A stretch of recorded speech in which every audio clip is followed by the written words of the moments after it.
कार्यक्रम का बच्चे होंगे और स्वस्थ होंगे। आप पता है कि हम आपके लिए एनटीपीसी की तैयारी हेतु हम तत्पर लगे हुए हैं और आपको पता ही होगा कि हम आपके लिए संख्या पद्धति नंबर सिस्टम जिसकी हम PYQ सीरीज कवर करा रहे हैं और यह 5वां पार्ट होगा। पहला पार्ट, दूसरा पार्ट, तीसरा पार्ट, चौथा पार्ट अगर आप नहीं देखा मेरे विद्यार्थियों तो जाके देख लीजिएगा। यह इस संख्या पद्धति अध्याय का 5वां पार्ट है और आपको बता दूं अगर आप 5 पार्ट आप देख लेते हो कम से कम यहाँ पर 65 से हमने 70 प्रश्न कवर किया है जो पिछली भर्ती में आ चुका है। एनटीपीसी ग्रुप डी आरपीएफ पता है कांस्टेबल की बात करें और ये प्रश्न आप अगर तैयारी कर लेते हो तो आपको संख्या पद्धति में बाहर से प्रश्न आने की संभावना ना के बराबर हो जाएगी 99%। ठीक है, हम यकीन दिलाते हैं कि यहीं से प्रश्न छपेगा संख्या पद्धति में। तो हम इसके पहले जो पार्ट कवर कराया था उसमें लास्ट में हमने भागफल शेषफल वाले प्रश्न पढ़ाया था। तो यह क्रम से बढ़ाते आगे बढ़ रहे हैं। आप प्रश्न देख पा रहे हो पहला और आपको बता दें हमारे पास मैथ्स का वीडियो, रीजनिंग का वीडियो और जीके जीएस का अलग अलग पार्ट मिला के पूरा 100+ वीडियो बन चुके हैं जो आपकी तैयारी के लिए बेहतर होंगे। और आप तैयारी करना चाहते हो तो हमारे प्लेलिस्ट का नाम रेलवे भर्ती परीक्षा RPF SI constable NTPC railway भर्ती परीक्षा NTPC group D RPF SI constable playlist करके डला नाम। चलिए लेके चलते हैं। कम से कम आपको यहाँ पर आज 20 प्रश्न मिलने की संभावना है। देखिएगा लास्ट तक, भले समय जितना लगे। और आप इस वीडियो को और पिछले वीडियो मिला के पूरा वीडियो 5 के 5 देख ली समझ जब आपका संख्या पद्धति का प्रश्न बनने वाला है। 171 गुणा 172 गुणा 173 को 17 से विभाजित करने पर प्राप्त शेषफल ज्ञात कीजिएगा। और आप देख पा रहे होंगे एग्जाम डेट और एग्जाम किसमें आया है। अब हमें पूछ रहा है शेषफल बताना है। भाई शेषफल बताना है। अब ये बताओ, माना कि यहाँ 170 है, माना कि यहाँ 170 है, माना कि यहाँ 170 है 70। भाई भाग हम 17 से लगाना है। ये 10 बार हम पूरा चला जाएगा, 10 बार पूरा पड़ जाएगा, 10 बार पूरा पड़ जाएगा। तो यहाँ 1 ज़्यादा था, यहाँ 2 ज़्यादा था, यहाँ 3 ज़्यादा था। तो पूरा यहाँ पर 1 बच रहा है, यहाँ 2 बच रहा है, पूरे 3 हो गए, यहाँ 3 बचा पूरा 6। इसका मतलब है 17 से भाग पूरा गया 1 बचा, 17 से भाग गया 2 बचा, 17 से भाग गया 3 बचा। तो पूरा हम देख रहे हैं 17 से भाग लगाने पर यहाँ पर 1, यहाँ पर 2, यहाँ पर 3, तो पूरा मिला के आप देखिएगा 6 बच रहा है। तो मुझे उम्मीद है कि आप समझ गए होंगे। इस प्रकार का प्रश्न आएगा तो आप बना सकते हो और 1 नंबर पका सकते हो। पूरा याद रखिएगा 30 नंबर का मैथ्स आने वाला है CBT 1 में और आपको पता होगा जी ग्रुप डी में भी काम देगा, है कि नहीं। चलिए नेक्स्ट प्रश्न आप देख पा रहे होंगे कि 39 नंबर का प्रश्न है। प्रश्न क्रमांक से लेने नहीं, प्रश्न से लेने रखिएगा। 7 की पावर 6 + 5 को अगर 6 से विभाजित किया जाए तो प्राप्त शेषफल क्या होगा। देखिएगा आपको बताएं, हमें शेषफल की बात कर रहा है। ये बताओ अगर आपके पास घात सम है तो पावर आप 2 या कितना मानोगे 4। अगर वहीं आपके पास विषम पावर है तो आप उसे 1 या 3 मान के हल कीजिएगा। हम कहते हैं हमारे पास पावर कितना दे के रखा है भाई, पावर हमारे पास कितना है 6 है और 6 सम होता है 7 की पावर 2 या 7 की पावर 4 मानो। तो यहाँ हम कहते हैं 7 की पावर 2 माने, 7 की पावर 4 माने से वो लंबा हो जाएगा भाई। तो 7 की पावर 2 + 5/6 भाग लगाना पड़ेगा। 7 की पावर 2 7 7 49 होता है और ये 5 आपका हो जाएगा 6 हो जाएगा। यहाँ जोड़ोगे कितना बनेगा 54 बनेगा ना। तो भाई टोटल आपका 54/6 आया। 6 नाम 54, तो 9 बार पूरा गया, कुछ बचा ना बचा तो शेषफल कितना आएगा 0। इसका मतलब ये हुआ कि ऑप्शन आपका पहला राइट हो जाएगा। समझे विद्यार्थियों। हाँ बिल्कुल मज़ेदार तरीके से देखिएगा, एग्जाम में आए वाले ही प्रश्न कवर करा रहे हैं और ये SSC बैंक रेलवे एनटीपीसी और अदर एग्जाम में भी आपको सहायता प्रदान करेगी 100% गारंटी के साथ कहते हैं। और आप पढ़ने वाले बच्चे होंगे तो आप खुद कह पाओगे हाँ बिल्कुल सही बात कह रहे हैं सर। चलिए, किसी संख्या को 45 से भाग देने पर शेषफल 28 बचता है, उसी संख्या को 15 से भाग देने पर क्या शेषफल बचेगा। अब हम कहते हैं देखिएगा, हमें कह रहा है 45 से भाग देना है, ठीक है। यहाँ 45 से भाग देंगे, यहाँ पर देंगे तो कितना बच रहा है शेषफल 28 बच रहा था। हम कहते हैं यहाँ कोई संख्या होगी x मान लो, तो हम 45 एक हम 45 करते हैं, यहाँ रखेंगे 45। देखिएगा तरीका हल करने का, स्पेस कम होता है विद्यार्थी इस चक्कर थोड़ा समझा नहीं पाते हैं। चलिए हमें कह रहा है 45 से भाग देना है, चलिए तो 28 बचेगा। हाँ शेषफल इस प्रकार लिखते हैं, आपको पता होनी चाहिए, आपने स्कूल में पढ़ा होगा भाजक भागफल शेषफल की विधियाँ पढ़ते समय। तो एक बार भाग देंगे तो 45 से कम 45 आएगा। अब ये बताओ, अगर हम 45 और 28 को जोड़ेंगे तो वो 73 आएगा। मतलब यहाँ 73 था, ये मानना पड़ेगा आपको। ठीक है, कितना था? 73 था। वो x मतलब उस संख्या का मान कितना है? 73 है। तभी तो एक बार भाग देने पर वो 45 आएगा, और जब 73 में 45 जाएगा तो 28 आएगा। समझ गए? तो वो संख्या, उस संख्या में 15 से भाग देने पर, तो भाई हमें तो पता चल गया वो संख्या कितनी? 73 है। अब 15 से भाग लगाएंगे तो 4 जाएगा, 15 चौके 60। अब देखो 3 में 0 जाएगा, 3 बचेगा, और 7 में 6 जाएगा, 1 बचेगा। इस प्रकार से आप समझ गए होंगे कि पूरा आपका जो शेषफल बचेगा वो आपका 13 बचेगा। तो ऑप्शन नंबर आपके पास चौथा राइट होगा। ना समझे विद्यार्थियों? हाँ, समझ गए कि नहीं बताइए? हाँ, उम्मीद है मुझे कि आप समझ गए होंगे। अगला प्रश्न आप देख पा रहे होंगे, ये प्रश्न भी आपको करना पड़ेगा, इसको ना बताऊंगा मैं, बिल्कुल सेम टू सेम प्रश्न पढ़ के बता देते हैं बस। और एग्जाम में छप जाए तो आप लोग ध्यान रखिएगा, आप हमें देख रहे हो तो आप लोग हमें ज़रूर आके बताइएगा, सर हमारे पेपर 5 तारीख 6 तारीख के शिफ्ट में इस प्रकार का प्रश्न आया था जो आपने पढ़ाया था।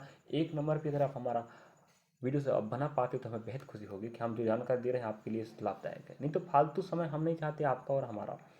एक संख्या 5 से विभाजित करने पर 3 शेषफल देता है। जब उसी संख्या के वर्ग को 5 से विभाजित किया जाए तो कितना शेषफल आएगा? देखिएगा, थोड़ा स्पेस यहाँ थोड़ा ब्लर हो गया, कोई दिक्कत की बात नहीं, हम समझा दिए ना। संख्या को 5 से भाग देना, 3 बचेगा। अब जो संख्या आएगी उसी संख्या के वर्ग को 5 से भाग देना। देखिए, समझा कि बता, स्पेस यहाँ देखिएगा, ऑप्शन आप देख पा रहे होंगे। अब हमें कह रहा है कि 5 से भाग देना है तो कितना बचेगा भाई? 3 बचेगा। ठीक है, देखिएगा, अगर हम 5 यहाँ रखते हैं, अगर थे यहाँ x बैठेगा, अगर 5 से भाग देने पे 3 बच रहा है तो हम कहते हैं भाई 3 ही बच रहा ना।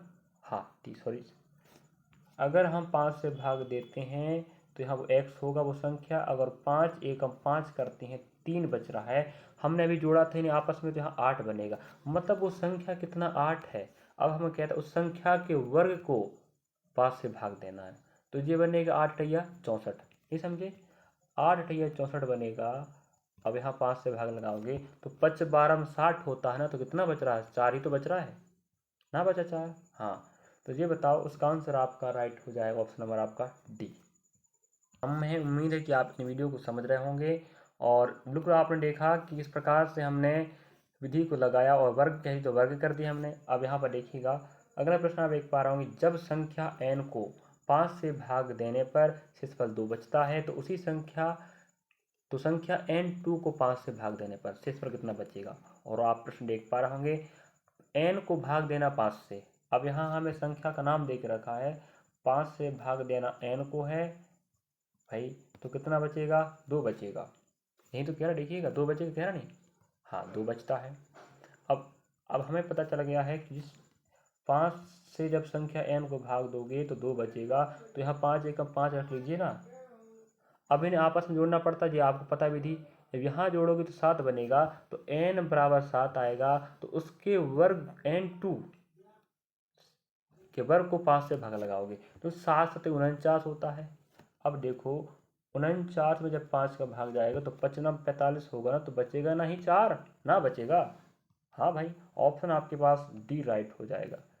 देखिए कितना इजी तरीके से हम आपको समझा के बता रहे हैं, और हम मन से तो प्रश्न लिए नहीं है, ये भर्ती परीक्षा का ही प्रश्न चल रहा है, और हमने अपने स्रोत के माध्यम से इन प्रश्नों को पढ़ाने का प्रयास कर रहे हैं कि आपकी तैयारी बेहतर हो सके। अगला प्रश्न आप देखिएगा, इस प्रकार के विभाज्यता के शेषफल के भागफल के प्रश्न कवर हो रहे हैं। एक संख्या x को 7 से भाग देने पर 1 शेषफल बचता है, और एक संख्या दूसरी y है जिसको भी 7 से भाग दो 2 बचता है, और हमें x और y को जोड़ के 7 से भाग देना, तो कितना बचेगा? अब 7 से भाग लगाए, 1 बचा पहली संख्या में। चलिए समझा के बताते हैं। अगर 7 से भाग लगाओगे x को तो कितना बचता? 1 बचता। तो हम कहते हैं 7 एकम 7, तो यहाँ बैठेगा 7 बैठेगा, आपस जोड़ेंगे तो 8 बनेगा। इसका मतलब हुआ कि x का मान 8 आएगा। वहीं जब 7 को हम जब दूसरी संख्या y से भाग लगाते हैं तो वहाँ कितना बचता? 2 बचता है। यहाँ 7 बैठेगा, यहाँ जोड़ेंगे तो 9 बनेगा, मतलब y बराबर 9 हुआ। अब हमें कह रहा है भाई x प्लस वाई को 7 से भाग लगाना है। 8 प्लस 9 और 7। अब जी बताओ 8 और 9 कितने हो रहे हैं? 17 ना हो रहे? बताओ 17/7, 7 दूना 14, कितने बचेंगे? 3। इसका मतलब है कि योग को भाग देने पर 3 शेषफल आएगा। चलिए, तो इतना एक ही प्रश्न था, लिख बस हार्ड रहा याद रखिएगा। और ये रहे आपके शेषफल पर आधारित प्रश्न। इसके पहले भी हमने जो पार्ट कवर कराया था, कम से कम वहाँ पर भी हमने 20 प्लस प्रश्न लिया था, जिसमें कम 40-45 मिनट समय लगा था। उसमें भी लास्ट टॉपिक चल रहा था वो इसी का चल रहा था, तो ये शुरुआत में हो गया। चलिए, अगले प्रश्न आप देख पा रहे होंगे, प्रश्न क्रमांक से लेन देन नहीं, प्रश्नों से लेन देन याद रखिएगा। दो संख्याओं का योग हमें देख रखा है और उनका योग 40 है और उनका गुणनफल 60 है, तो उनके व्युत्क्रमों का योग ज्ञात कीजिएगा। हमें पूछ रहा है दो संख्याओं का योग पता है, ऑप्शन आप देख पा रहे होंगे। चलिए, अब आप समझा के बताते हैं, देखिए विधि से कितने अच्छे से आंसर आएगा। हमें पता है संख्या ए है, संख्या बी है, योग कितना है? 40 है, और कहता दोनों का जो गुणनफल कितना है? 60 है। ठीक है भाई, हम कहते हैं संख्या ए है, हम कहते हैं संख्या बी है। अब इनका योग, वो भी कौन सा योग? व्युत्क्रम योग। भाई ए का व्युत्क्रम ए बटा ए बनेगा, बी का ए बटा बी बनेगा, योग करेंगे ऐसा बनेगा ए 1 बटा ए प्लस 1 बटा बी, योग हुआ। अब इसको जब हल करोगे आप 1 बटा ए प्लस 1 बटा बी, तो यहाँ गुणा करो तिरक बी बनेगा, यहाँ गुणा करो ए बनेगा, प्लस का प्लस आपस में गुणा करो ए इंटू बी बनेगा। अब इन्हें ठीक कीजिएगा तो देखो भाई ए प्लस बी अपॉन ए गुणा बी बनेगा। ठीक है, अब आपको पता है दोनों का योग कितना है? 40 है, और दोनों का गुणनफल कितना संख्याओं का? 60 है। जब भाग लगाओगे इस प्रकार से 2 एकम 2 दूना 2, 2 तिया 6, तो आप देखिएगा उनके व्युत्क्रम का योग कितना बन गया? 2/3। तो ऑप्शन शायद होगा, तो हम राइट आंसर मार देंगे, 2/3 आपका राइट आंसर होगा। और यहाँ ऑप्शन उल्टा करके भी देख रखा है, आंसर आपका थर्ड होगा। और आप समझ पाए होंगे कि भर्ती परीक्षा एनटीपीसी का, और आप तारीख भी देख पा रहे होंगे, आप क्रॉस वेरीफाई भी कर सकते हो अगर आप यकीन नहीं है तो। चलिए, नेक्स्ट प्रश्न की ओर बढ़ते हैं। अगला प्रश्न आप देख पा रहे होंगे, दो संख्याओं का योग 15 है, और यह संख्या पद्धति का लास्ट पार्ट 5 नंबर चल रहा है। इसके पहले हमें पहला पार्ट, दूसरा पार्ट, तीसरा पार्ट, चौथा पार्ट कवर कराया है। ये लास्ट पार्ट है, और आपको बेहतर प्रयास करना पड़ेगा इन्हें दिमाग में बैठाने का, और इसके बाहर आप प्रश्न नहीं आने वाला। देखिएगा, दो संख्याओं का योग a प्लस बी कितना है? 15 है। अब हमें अभी देखिएगा उनके व्युत्क्रम का योग, मतलब a मान रहे हैं तो a बटा 1/a प्लस 1/b का योग देख रखा 3/10। तो दोनों संख्याएं ज्ञात करने की बात करने लगा, तो आपको बता दें ऑप्शन से हमें हल करना पड़ेगा। Option A, option B, option C, option D. अगर ऑप्शन ए राइट है तो हमें पता है कि ए और बी का मान योग कितना आएगा? 15। तो यहाँ पर योग 15 हो रहा है, यहाँ पर योग 15, यहाँ पर भी 15, यहाँ पर भी 15 योग बन रहा है। तो इसका मतलब हुआ कि योग से आंसर नहीं आएगा। अगर एकलौता ऑप्शन योग 15 होता तो आपका आंसर वही हो जाता, या एक भी ऑप्शन 15 योग नहीं होता तो वो छट जाता। हम कहते हैं ऑप्शन ए राइट अगर है तो ए का मान, बी का मान, ए का मान, बी का मान, तो ए का मान 5, बी का मान 10। अब हमें पता है कि उनके व्युत्क्रमों का योग कितना आनी चाहिए? 3/10। और देखिएगा व्युत्क्रम 1/a प्लस 1/b। हमें पता है कि 1/5 प्लस 1/10 पहली संख्या का व्युत्क्रम, दूसरी संख्या का व्युत्क्रम। यहाँ गुणा करेंगे 10 एकम 10, प्लस का प्लस 5 एकम 5, गुणा कीजिएगा 50। अब देखो यहाँ पर योग कितना बनेगा भाई? योग बनेगा आपका 15 + 50। अब देखिएगा 15 + 50 बन गया, ऊपर आएगा 15, नीचे आएगा 50। जब 5 से भाग लगाएंगे तो 5 तेरी 15 और 5 धाम 50। अब देखो प्रूफ हुआ कि नहीं? हाँ, योग भी 15 हुआ, और उन संख्याओं के व्युत्क्रम का योग 310, 3/10 आ गया, तो प्रूफ हो गया। इसका मतलब ये हुआ कि जो ऑप्शन आपका ए है बिल्कुल राइट हो गया। तो कई बार ऐसा होता है विद्यार्थी ऑप्शन से भी चलना पड़ता है, तो आपने देखा इसके पहले आंसर हमने हल करके लाया था, अगला ऑप्शन से आया है।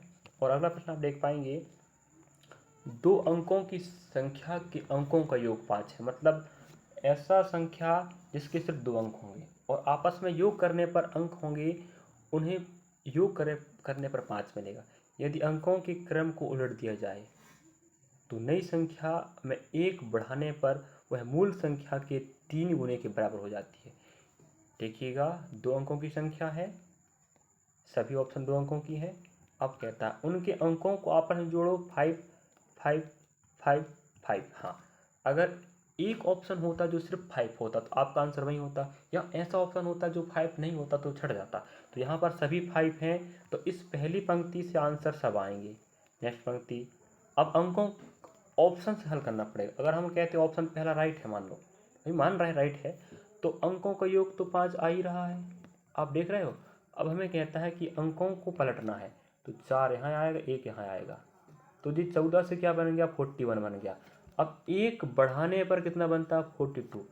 तो क्या कहता है जो नई संख्या अल्टा पलटी से बनेगी उसमें 1 बढ़ाने से जो संख्या प्राप्त होगी वह मूल संख्या के 3 गुना के बराबर होगी। सही बात है, ये 42 तो है ही है, तो 14 तेरी 42, देखिए ना 42 के बराबर 42 हुआ कि नहीं, मूल संख्या के बराबर, बिल्कुल राइट बात है। मूल संख्या के 3 गुने के बराबर है, तो मूल संख्या 14 है, 14 तेरी 42 के बराबर हो गया। इसका मतलब आप समझ जाइएगा ऑप्शन ए आपका बिल्कुल राइट होगा।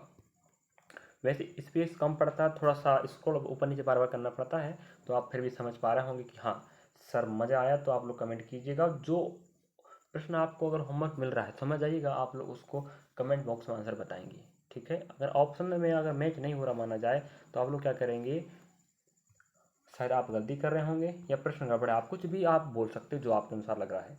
2 अंकों की संख्या के अंकों का योग 5 है, देखिएगा। हाँ सॉरी, क्षमा चाहेंगे, ये प्रश्न एक हो चुका पहले 62, हाँ तो वह रिपीट हो गया है, क्षमा चाहेंगे। अगला प्रश्न आप देखेंगे, चलिए। 2 अंकों वाली एक संख्या के अंकों का योग 12 है। देखिए वहाँ पर हमें बोला था 2 अंक वाली, यहाँ पर बोल रहा है अंकों का योग, वहाँ 5 था यहाँ 12 है, कोई बात नहीं। यदि अंकों के क्रम को उलट दिया जाए, वहाँ पर बोला, यहाँ पर बोला है, तो प्राप्त नई संख्या का 7 गुना, यहाँ से अलग कह दिए, जो प्राप्त नई संख्या होगी अल्टा पलटे के बाद उसमें 7 गुना करना और मूल संख्या के 4 गुना करने पर दोनों संख्या बराबर हो जाएंगे। ऑप्शन आप देख पा रहे होंगे, सभी योग 12 योग 12 योग 12 योग 12, योग 12 है, तो ऑप्शन से पहला पंक्ति के अनुसार ऑप्शन नहीं आ सकता। वही बात है कि योग 12 है तो सभी आएंगे। नेक्स्ट, अगर हम कहते हैं ऑप्शन पहला राइट है, हाँ अगर ऑप्शन पहला राइट है तो हम कहते हैं कि भैया मूल संख्या आपकी 84 है, उस संख्या में 7 गुना करो, नहीं करना पहले। देखो हमें कहता है संख्या को पहले पलटो, 48 बनेगा, इसमें 7 गुना करो, यह मूल संख्या के 4 गुना के बराबर है। रही ना बात, नहीं समझी बात। संख्या दिया है, योग 12 है, हाँ है, सब ऑप्शन है। हम कहते हैं ऑप्शन ए राइट है, तो जो बात बोल रहा है, शर्त कह रहा है वो लागू होनी चाहिए और बिल्कुल राइट होनी चाहिए। हम कहते ठीक है, पलटी मारे, अल्टा पलटी बोला था, मार दिया अल्टा पलटी हमने। अल्टा पलटी करने पर नई संख्या को 7 गुना करना है और मूल संख्या में 4 गुना करने पर आपस में बराबर होगा। 4 एकम 4, 4 दूना 8, 12 सत्ती 84। अब देखो राइट हैंड साइड और लेफ्ट हैंड साइड क्या हो गया, बराबर। यही बात तो कह रहा था बराबर होनी चाहिए, इसका मतलब ऑप्शन ए आपका राइट है। यही मूल संख्या है जो 2 अंकों की है, योग 12 है, और क्रम पलटने पर प्राप्त नई संख्या में 7 से गुणा करने पर और मूल संख्या में 7 से गुणा करने पर योग बराबर होगा। चलिए, और नेक्स्ट प्रश्न आपको बता दें, किसी संख्या में 7 जोड़ने पर प्राप्त योग को 7 जोड़ेंगे, चलो संख्या x है, 7 जोड़े, प्राप्त योग में 5 गुणा करने पर और प्राप्त गुणनफल को 9 से भाग देने पर और प्राप्त भागफल को 3 घटाने पर 12 प्राप्त होता है। याद रखिएगा, मैं इसको समीकरण बना के रख दिया हूँ, क्योंकि आगे बढ़ूंगा तो मेरे पास स्पेस नहीं रहेगा और स्पेस रहेगा तो प्रश्न दिखाई नहीं देगा। तो बताऊं, संख्या x माने x में 7 जोड़ो, जोड़ दिए, प्राप्त योग, हाँ योग हुआ, को गुणा 5 करना है, फिर जो प्राप्त होगा उसको 9 से भाग लगाना है और फिर 3 से घटाना भागफल को, तो 12 प्राप्त होगा। तो ये समीकरण आप लोग बना लीजिएगा और हल कर लीजिएगा। आपका ऑप्शन नंबर कौन आएगा ये आपको बताना पड़ेगा, ए बी सी या डी, या आप ऑप्शन क्या रख सकते हो, कोई उठा के, या कोई ऑप्शन उठा लो और बराबर में 12 ला के बता दो, वही आपका आंसर होगा। हमने आपको समीकरण ला के बता दिया है, एक बार और समीकरण बता देते हैं। x + 7 जोड़ना है उसमें 5 से गुणा करना है बोल दिया है, तो पूरे भागफल 9 से भाग लगाना है, फिर भागफल में 3 घटाना है तो आपको 12 मिलेगा। तो ये आपका समीकरण बन रहा है भाई। मुझे लग रहा है कि आप इस समीकरण को बना के हल करके आंसर ला सकते हो। इतने भी नादान नहीं हो आप लोग, नहीं ला पाओगे। इतना तो मैं आधा काम कर दिया ना, कुछ परसेंट हल कर सकते हो। आंसर अवश्य कमेंट कीजिएगा। और आप डेली हमें देख रहे हैं तो बहुत अच्छी बात है, आप सही और सटीक जगह पे पढ़ रहे हो। लेके चलते हैं। हमें आंसर की गुंजाइश है आप लोगों से, और प्रयास कीजिएगा मेरे प्यारे विद्यार्थियों। आंसर बताओगे तो आपका ही फायदा होने वाला है, और आपको लगभग 20 प्रश्न मिलेंगे जो आपको बहुत सपोर्ट करेंगे। एक भाग के प्रश्न में भाजक भागफल का 2 गुना है एवं शेष का 6 गुना है। कौन? भागफल। सुनिएगा, भाजक के बारे में कह रहा है कि भागफल का 2 गुना है और शेष का 6 गुना है। यदि शेष 8 है तो भाज्य का मान ज्ञात कीजिए। अब आपको बताते हैं, प्रश्न आप देख पा रहे हैं, ऑप्शन आपके पास है। आपको पहले बता दें हम, इस प्रकार से आप रखते होंगे, यहाँ 5, यहाँ 8, 5 एकम 5, यहाँ 5 बैठे हैं 3 आएगा। अब यहाँ पर बताइएगा भाज्य कौन, भाजक कौन, भागफल कौन। तो ये आपका भाजक है, भाग देने वाला भाजक, जिसमें भाग देंगे भाज्य, वो जो जितने बार भाग जाएगा वो भागफल, और ये आपका हो जाएगा शेषफल। भाजक भागफल नहीं, भाजक भाज्य भागफल शेषफल, पता है ना? हाँ, जिन्हें नहीं पता तो नोट डाउन अगर कॉपी में कर दे तो कर लीजिएगा। चलिए अब आपको बता दें, एक बात हमें कह कर रखा, देखिएगा भाजक के बारे में, भाजक अनुपात भागफल प्लस शेषफल, ऐसे समझ लीजिएगा। अब हमें पता है शेषफल कितना है, 8 है। अब शेषफल का कितना गुना, 6 गुना भाजक है, तो 8 6 कितना बनेगा, 48 बनेगा। सुन लीजिएगा, पहले हम मान निकाल रहे हैं भाई, जैसे बोला प्रश्न में उस अनुसार। शेषफल 8 है और शेषफल का 8 गुना भाजक है, तो सॉरी 6 गुना, तो 8 3 48 आएगा। यहाँ पर आप समझ गए होंगे। और हमें कह के रखा है भाजक भागफल को 2 गुना है। अरे भाई भाजक 48 है, अगर 24 होगा भाजक, सॉरी भाज्य, तभी तो 2 गुना होगा ना, कि ना होगा? बताओ, पहली बात होगा ना? हाँ। अब हमें एक बात पूछ रहा है, आप समझ गए भाजक 48 है, फिर जी भागफल समझ आए, भागफल ना, ये आपका भाजक है, ये भागफल है, ये शेषफल है। तो भागफल का 2 गुना भाजक है, तो भागफल 24 लेना पड़ेगा, क्योंकि 48 है तो 48 का आधा 24 आएगा, तभी 2 गुना भागफल का भाजक हो जाएगा 48। चलिए अब देखो, अब हमें एक बात कह रहा है, हमने इस अकॉर्डिंग बैठा दिए, इसके जो शब्द बोला था उसके अनुसार बैठ गया है डाटा। अब हमें बोल रहा है भाज्य का मान। तो आपको बता दें, इस प्रकार के प्रश्नों को हल करने से पहले आपको एक फॉर्मूला होता है जिसे हम बोलते हैं भाज्य। क्या? भाज्य बराबर, यहाँ रहेगा भाजक गुणा भागफल प्लस शेषफल। याद रखिए मेरे प्यारे विद्यार्थियों, लिख लीजिएगा, नोट डाउन कर लीजिएगा। अब आपको पता है कि भाजक कितना आया है, 48 आया है, भागफल कितना है, 24 है, प्लस आपका हो जाएगा ये 8। तो आपको बता दें, इन्हें आपस में आप पहले गुणा कीजिएगा, फिर जोड़िएगा तो आपस आएगा 11 और 60 आ जाएगा। मैं आंसर आपको बता दे रहा हूँ, बाकी आप लोग तो कर सकते हो इतना, क्योंकि समय ज़्यादा लगेगा, फिर आप कहोगे सर समय ज़्यादा लग रहा है। बाकी थोड़ा बहुत सहयोग आप हमारा भी कर सकते हो, कि आप जहाँ जितना बताना है, जितना ज़रूरी है वो तो मैं बताऊँगा ही। तो आपने देखा, भाज्य बराबर भाजक गुणा भागफल प्लस शेषफल, एक फॉर्मूला होता है, याद रखेंगे। इसके अकॉर्डिंग आपको डाटा रखना पड़ेगा और आपको आंसर लाना पड़ेगा। तो हमें भाज्य नहीं दिया था, तो जो डाटा था उसको पुट की, आंसर आपका आएगा भाज्य बराबर 1160। ऑप्शन देखते हैं या नहीं, तो ऑप्शन शायद हमें मिल सकता है, लग रहा, हाँ ऑप्शन आप देख पा रहा हूँ, ऑप्शन डी आपका राइट है। बाकी गुणा तो आप कर ही सकते हो प्यारे विद्यार्थियों। चलिए अगला प्रश्न आप देख पा रहे होंगे, आपके पास प्रश्न देख रखा है, 1 से 100 तक की गिनती में 5 कितनी बार आता है? नहीं समझ रहे आप लोग? RRB RPF SI की बात 2019 में आया है। अब जरूरी नहीं कि उधर आया है तो और कहीं नहीं आएगा भाई। हम NTPC की तैयारी है तो लगे हुए, जहाँ पर आपको कुछ प्रश्न ग्रुप डी के मिलेंगे, कुछ प्रश्न RPF के प्रश्न मिलेंगे, और अधिकांश आपको NTPC के प्रश्न मिल रहे हैं। तो आप कह सकते हो कंबाइंड आपके लिए तैयारी चालू है, ठीक है। तो आप देख पा रहे होंगे, प्रश्न हमें कह रहा है 1 से 100 तक। इतना शानदार प्रश्न देखने का प्रयास करते हैं, 1 से 100 तक कह रहा है भाई। अब आपको बताना होगा, अब यहाँ से आप जी 1 से 10 की पहाड़ की बात करें, फिर यहाँ 11 से आप जाओगे कहाँ तक, 20 तक जाओगे। इस प्रकार से आप यहाँ 21 से आप कहाँ 30 तक जाओगे। तो हमें तो पता होनी चाहिए कि हर यहाँ पर 5, फिर 15 आएगा, फिर 25 आएगा, पूरा मिला के आप तक कहाँ जाओगे 95 तक। ठीक है, तो आपके पास 10 लाइन होती हैं तो कितने बन गए जी 10, 5, 10, 15, 25, 35, 45, 55 है कि नहीं 65। इस प्रकार से पूरा देखोगे तो आपका कितना आएगा, पूरा आपके पास 10 हो जाएंगे। 10 होंगे कि नहीं ये बताओ, हुए 10। इसका मतलब ये हुआ कि आप पास पूरे 10 हो गए।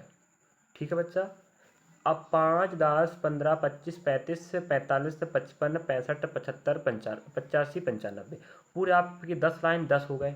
हाँ याद रखें, आप इसको गिन के बता देते हैं तो आप 10 तो हो ही गए। और देखना पड़ेगा, ये बताओ हमारे पास, अब आप देखोगे 55 51 की लाइन से आप कहाँ तक जाओगे 60 तक, तो आप 59 तक ही मिलेगा। तो यहाँ से आप देखो 55 में से तो पीछे का 5 जोड़ा बस है, तो यहाँ 9 हो गए आपके। कितने हो गए जी 9, हुए कि नहीं 9 ये बताओ। और हमारे पास 50 में भी तो एक और बैठा हो जाएगा, एक 10, मतलब पूरा 20 ही बनेगा मेरे ख्याल से, 20 बनेगा, 21 नहीं बन सकता क्योंकि एक 5 हम ले लिए पहले से। तो टोटल आप समझ जाइएगा आपके पास 20 क्या बनेंगे, सॉरी 20 आएगा 5 बार।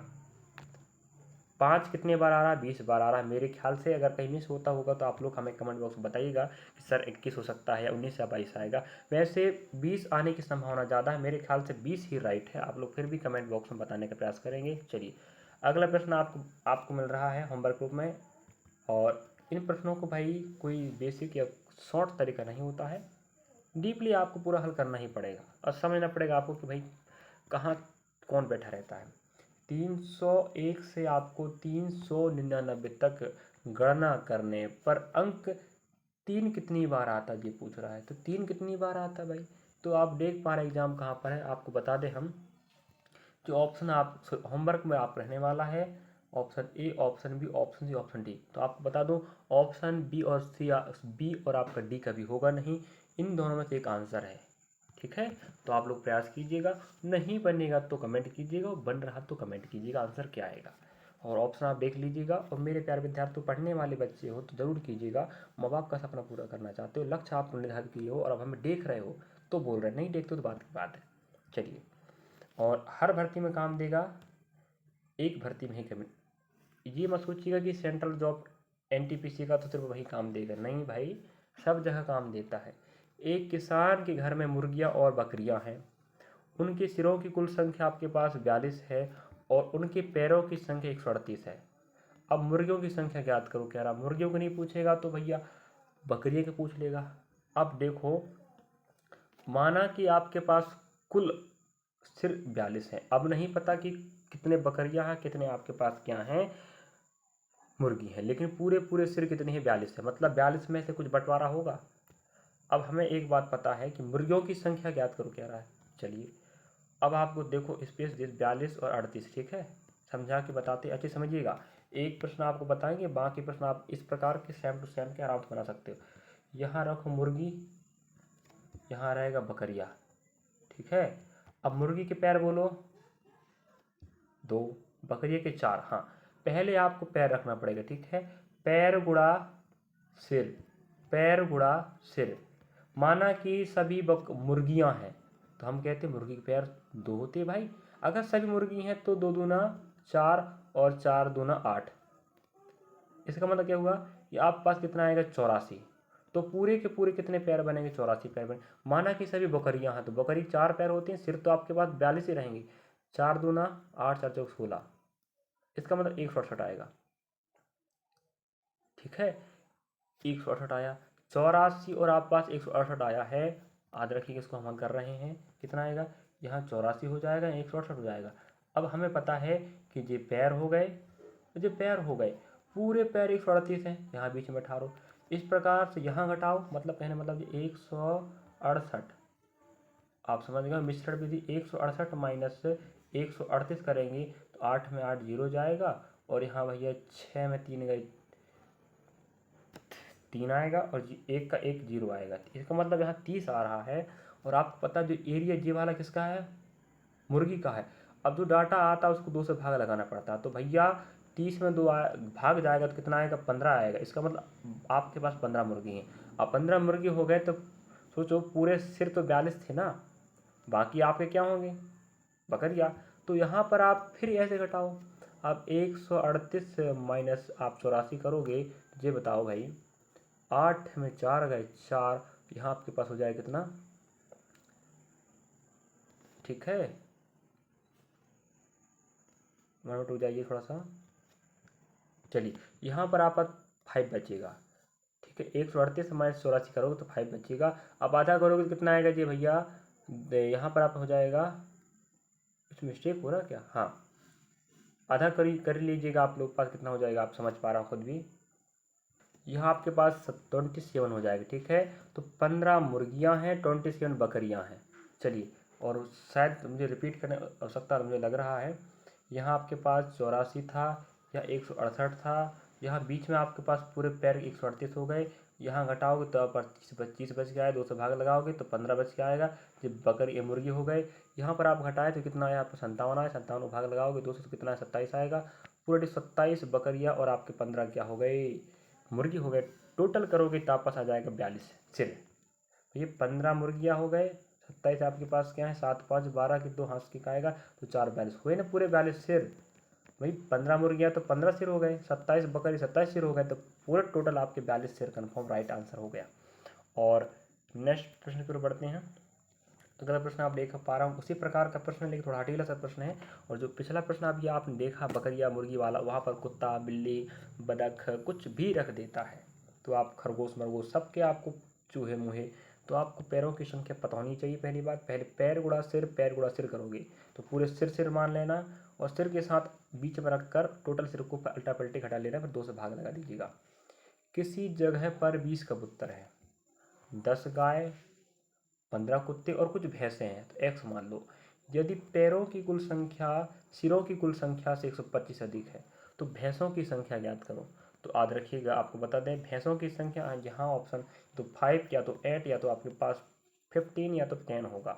तो हम बताते हैं इसको होमवर्क के रूप में आपको। और थोड़ा हटीला सा प्रश्न मुझे दिख रहा है, लेकिन फिर भी थोड़ा समय ज़्यादा लग पाएगा, तो मुझे लग रहा है कि आपको इसको बताना पड़ेगा, आप ही बताना पड़ेगा। 20 कबूतर हो गए तो भैया 20 गुणा 2 करोगे तो कितना बनेगा पैर, 40 पैर बनेगा। अगर आप एक बार 10 गुणा 4 करोगे ना तो कितना हो गए 40। 15 कुत्ते, 15 गुणा आपके पास हो जाएगा 4, 15 चौके 60। तो देखो आपके पास 60 100 140 हो गए, 140 हो गए आपके पास पूरे। इसके 40 पैर, इसके 40 पैर, इसके 40 पैर, 15 चौके 60, सॉरी 60 पैर, तो 100 40 100 और 60 100 140 पैर हो गए। अब ये बताओ, इन तीनों को मिला के हमारे पास पूरे पूरे 140 पैर हो गए, और हमें और पैर पता होनी चाहिए, वो नहीं पता फिलहाल, नहीं पता ना, 140 पैर हो गए। अब हमें पता है कि 40 से हमें एक बात कह रहा है कि कुल सिरों की संख्या से 140 125 अधिक हैं, सॉरी पैरों की जो कुल संख्या है, अभी हमने जो निकाला वो क्या है, पैरों की संख्या है कि नहीं। तो पैरों की संख्या हमारे पास 140 प्लस एक्स आया है। एक्स मतलब होगा किसकी पैर, भैंस की पैर। अगर हम कहते हैं भैंसों की संख्या कितनी है, 10 है, मान लो 10 है भैंस की पैर, तो 40 हो जाएगा। तो पूरे पूरे कितने हो गए 40। अगर हम मानते हैं ऑप्शन अगर डी राइट है, अगर हम कहते हैं ऑप्शन से हल करते हैं तो भाई 10 भैंस है मान लो, तो भाई भैंसों की संख्या 10 है और पैर 4 होते 40 बन जाएगा। इसका मतलब ये हुआ कि हमारे पास 140 तो पहले से बैठा था और 40 और हो गए, तो 180 हुआ। ये बताओ हुआ कि नहीं, 180 आपके पास क्या हो गए, पैर पैर हो गए पूरे, भैंस कबूतर गाय मिला के कुत्ते। अब जी बताओ, कबूतर 20 है, 10 गाय हैं, 15 आपके पास क्या हैं, कुत्ते हैं, 10 आपके पास क्या भैंस है। तो आज देखो भाई, यहाँ बनेगा 5, यहाँ बनेगा 2 3 4 5। अब जी बताओ, हमारे पास पूरे 10 अगर भैंस है तो 55 क्या बन रहे हैं, सिर बन रहे हैं, और अपने पास 100 कितना आ रहा है 80, 180 क्या बन रहा है आपके भाई, पैर बन रहे हैं। तो हमें कह रहा है सिरों की कुल संख्या से 125 अधिक है, कौन, पैर। अंतर देख लेते हैं, अगर है 125 अंतर, ठीक है, 180 और 55, देखो भाई यहाँ हो जाएगा 10, 10 में 5 गए 5, यहाँ पर बचेगा कितना 7, 7 में 5 गए 2 और 1 का 1। हाँ देखो प्रूफ हुआ कि नहीं बताओ भाई। 125 अधिक है, सिरों की संख्या से पैर 125 अधिक है, तभी तो अंतर 125 आया है। तो 55 आपके क्या हो गए, सिर हो गए, 180 आपके पैर हो गए, जो सिर की संख्या से 125 अधिक हैं। और हमने इस बात को प्रूव कर दिया, मतलब भैंस आपके पास 10 हैं, यानी कि पैर होंगे 4। तो ऑप्शन से भी किया जा सकता था। चलिए नेक्स्ट प्रश्न को बढ़ते हैं। अगला प्रश्न आप देख पा रहे होंगे, यहाँ आपके पास समय बहुत कम रहता है, लेकिन हम आपको समझाने के चक्कर में बेहतर प्रयास कर रहे हैं कि आपको समझ में तो आए कि आप बना पाओ प्रश्नों को। अगला प्रश्न आप देख पा रहे होंगे आपके समक्ष है, और हम बड़ी मेहनत से देखिए कंटिन्यू प्रयास करते हैं कि आपको लगातार समय कम रहे तो फटाफट बताएं, क्योंकि हमारे पास भी समय नहीं रहता है। हम एनटीपीसी का प्रश्न बनाते हैं, आईएमपी आबकारी के प्रश्न बनाते हैं, ऑफलाइन क्लास पढ़ाते हैं, इस प्रकार समय बहुत मैनेज करना पड़ता है मेरे विद्यार्थियों। तो हम आपके लिए समय निकाल कर बड़ी मेहनत से वीडियो अपलोड कर रहे हैं, और आपको 100% बता दें आपको फ़ायदा होगा अगर आप वीडियो देखते हो तो अपने सहपाठियों को बोलो कि आप लोग भी देखें समझें। अगर फ़ायदा लायक नहीं तो आप लोग खुद भी कमेंट करके बोल दीजिएगा सर आप जो फालतू समय पर बात कर रहे हैं हमारा कहने वो बंद कर दो, तो बंद करेंगे भाई अगर आपको फालतू लगता है तो। चलिए, वैसे हम शिक्षक हैं, शिक्षक का फर्ज होता है कि विद्यार्थियों के जीवन को संवारना, बेहतर बनाना, ना कि बदतर बनाना। एक विद्यालय में 2401 छात्र हैं। पीटी शिक्षक उन्हें पंक्तियों और स्तंभों में इस प्रकार खड़ा करना चाहता है कि पंक्तियों की संख्या और स्तंभों की संख्या बराबर हो। जब आपको बराबर बराबर कह दे माना जाए या उतने उतने ही कह दे तो समझ जाओ आप क्या निकालना है, वर्गमूल निकालना। क्या निकालना है, वर्गमूल। ठीक है, अब वर्गमूल निकालना है भाई, वर्गमूल निकालना है। अब ये बताओ आपको, देखो ऑप्शन 2400 है एक। अब इसका वर्गमूल निकालना आपको बनता होगा, लेकिन आपको शॉर्ट तरीका समझा के प्रयास करते हैं। हमारे पास देखो ऑप्शन हमें देख रखा कितना कितना, 29, 39, 49, 19। अब ये बताओ 19 तो आंसर आएगा नहीं, 29 भी नहीं आएगा, तो आध होगा 29 का। अब 49 और 39 की बात करें, ये बताओ हमें तो पता है भाई 25 का वर्ग कितना होता है, सॉरी 50, समझ आएंगे भाई। ऑप्शन ए नहीं होगा, ऑप्शन डी नहीं होगा, हम कहते हैं 50 का वर्ग होता है 2500। ये समझे भाई, 2500 से तो वो कम है ना, कितना 2401 है, मतलब आंसर आएगा 2500 से वो कम है, मतलब 50 से कम ही आंसर आएगा। तो हम ऑप्शन नंबर सी राइट लगाते हैं। तो मतलब जो आपका 2401 है इसका वर्गमूल आप निकालोगे विधि से तो आपका 49 आएगा, और हमने ऑप्शन से ही बता दिया। क्या चाहती बताओ, विधि से बताएं क्या, विधि से बताएंगे तो भी आंसर आएगा, और ऐसे ही बताएंगे तो भी आंसर आएगा। अगला प्रश्न आप देख पा रहा हूँ यहाँ पर, देखिएगा एक बाग में 5776 पेड़ हैं, और पेड़ों की जो को इस प्रकार व्यवस्थित किया गया है कि पेड़ों की जितनी पंक्तियां हैं प्रत्येक पंक्ति में उतने ही पेड़ लगे। अभी बताया था मैंने, बराबर कह दे या उतने ही कह दे तो समझ जाओ आपको क्या निकालना है, वर्गमूल। तो हमें भाई 5776 का वर्गमूल निकालना है। तो यहाँ तक तो प्रश्न हो चुके थे, ये वाले पहले हो चुके फर्स्ट में, और हमें 5776 का इस प्रश्न को आप देख पा रहे होंगे एनटीपीसी में आया, 2021 में आया, और उसी समय एग्जाम हुआ था भाई 2021 में। उसके बाद सीधा 25 में हो रहा, 24 में एग्जाम फॉर्म फिल हुआ है। तो ये बताओ हमें चाहिए 5776 का वर्गमूल। तो हम आपको बता दें, इतना ईजी बताएंगे आप देखिएगा। अभी आपको पता है कि वो 48 का होगा नहीं, और आपको पता है 56 का होगा नहीं, क्योंकि बहुत बड़ा है भाई। या तो 65 का हो गया तो हम 75 कहते हैं। 48 का तो भाई आपको पता है कि 50 का कितना होता है, 2500 होता है। अब बताओ वो तो बहुत ज़्यादा है ना, तो क्या इसका आएगा, नहीं हो सकता ना, इसका नहीं हो सकता ना, 65 का नहीं हो सकता, फिर 56 का बहुत बड़ा है। तो हम कहते हैं 65 या तो क्षेत्र, हम कहते हैं 65 का निकालना सीख लीजिएगा। ऑप्शन ए का नहीं होगा, ऑप्शन डी का नहीं होगा। बाकी आप लोग क्रिया विधि सीख लीजिएगा निकालने का तरीका। अगर आपको नहीं पता वर्गमूल कैसे निकालते हैं तो सीख लो मेरे भाई, सीख लो, मतलब सीख लो, घनमूल सीख लो, वर्ग सीख लो, वर्गमूल सीख लो, घन सीख लो, घनमूल सीख लो। मैं आपको ऑप्शन से निपटा के बता रहा हूँ, ठीक है। 65 का वर्ग करना है तो आपको पता होगा, इकाई में 5 हो तो 5 का 25 बनता है, और 6 से बड़ी एक साथ 7 42। अब ये बताओ, हमें तो पता चल गया कि 65 का कितना आ रहा है, 42 25, तो बचा कौन, 76, यही उसका आंसर रहेगा। तो यहाँ पर हम विराम देने कष्ट करेंगे अब।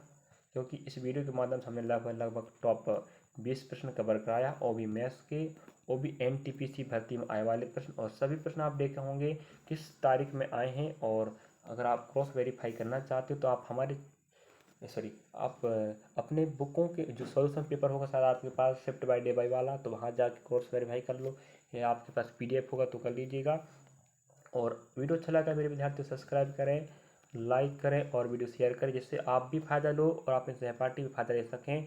और ज़्यादा से ज़्यादा लोगों को बताएं कि फ्री ऑफ कॉस्ट आपको रिकॉर्डेड क्लास पीवाई सीरीज चालू है। और आपको बता दें एनटीपीसी CBT 1 CBT 2 में का 2 दोनों में काम देगा, 1 चाहे 2 में। और जो ग्रुप डी एग्जाम होगा ना, वहाँ पर आपको बता दूँ इतना बेहतर मज़ा जाएगा, क्योंकि हमारे पास समय बहुत कम है, तो थोड़ा सा दिक्कत हो रहा है। बाकी 100+ वीडियो बने की मामूली बात थोड़ी है। तो तैयारी कब से चालू है भाई? आप डेट आ गया तब तैयारी चालू कर रहे हैं, तो पछताना तो होगा ना। पहले से आते तो सोचो हम कितना पढ़ा चुके हैं अभी तक हम। तो चलिए, थैंक फॉर वॉचिंग। मेरे नेक्स्ट पार्ट में तो ये संख्या पद्धति का अध्याय समाप्त हुआ। यहाँ पर हमने संख्या पद्धति के रूप में आपको बता दें, अगर आप कम से कम 75+70 वीडियो मान 70 क्वेश्चन मान लो, तो 65 से 70 प्रश्न हमने कवर कराया है, जो आपको हर भर्ती परीक्षा में SSC, bank, railway, NTPC, group D, RP, PSI, constable, वरना क्षेत्र जलपहरी, Madhya Pradesh MP police, MP constable, आप एमपी आबकारी, सब वैकेंसी में आप काम दे, उत्तर प्रदेश पुलिस जहाँ के हो वहाँ काम देगा। तो 65 से 70 के बीच हमने पढ़ाया है, और इसके बाद हम नया अध्याय उठाने वाले हैं। तो आप लोग कमेंट भी कर सकते हैं सर हमें ये अध्याय चाहिए, तो उसको प्रयास करेंगे। एक बात ये बताओ विद्यार्थियों, उस अध्याय को बेहतर कर लो जो अध्याय आपको बन रहा है, लगता है इससे हम नंबर छोड़ सकते हैं। जो बन रहा है उसको और बेहतर कर लो, आराम से नंबर पकेगा, उससे बाहर नंबर नहीं पकने वाला। जो टॉपिक आपको दिक्कत कर रहा माना जाए, और उसको समझने में आपको समय लगेगा, उसको पढ़ने में आप समय बर्बाद कर दोगे और कुछ पल्ले नहीं पड़ेगा, तो नंबर भी नहीं पका के देगा। जो अध्याय आपको लगता है कुछ कुछ मिस्टेक हो रहा है, लेकिन कुछ बहुत ज़्यादा बन रहा है, उसको इतना बेहतर कर लो कि उससे प्रश्न आए तो उससे आप 1 नंबर ना गवाओ। तो आपको 30 प्रश्न मिलने वाले हैं इससे भर्ती परीक्षा में। आपको बता दें पूरा 100 का प्रश्न आएगा, आपको 1.5 घंटे का समय, 90 मिनट का समय रहेगा, 1/3 नेगेटिव रहेगा, 30 प्रश्न आपको रीजनिंग का आएंगे, 30 मैथ्स के आएंगे, 40 जीके जिसका आएगा। तो बढ़िया बढ़िया प्रयास करो, हमारे पास डाटा भंडार रखा है, जानकारी बताना पड़ता है, कुछ विद्यार्थी नए होते हैं ना, तो समझाना पड़ता है उन्हें कि सब्र रखो, सब्र का फल मीठा होता है। चलिए, थैंक फॉर वॉचिंग। मेरे नेक्स्ट पार्ट में वीडियो अच्छा लगा तो भाई कमेंट जरूर कर दीजिएगा, आंसर अगर ऑप्शन हम होमवर्क दिया है तो जरूर बताएं।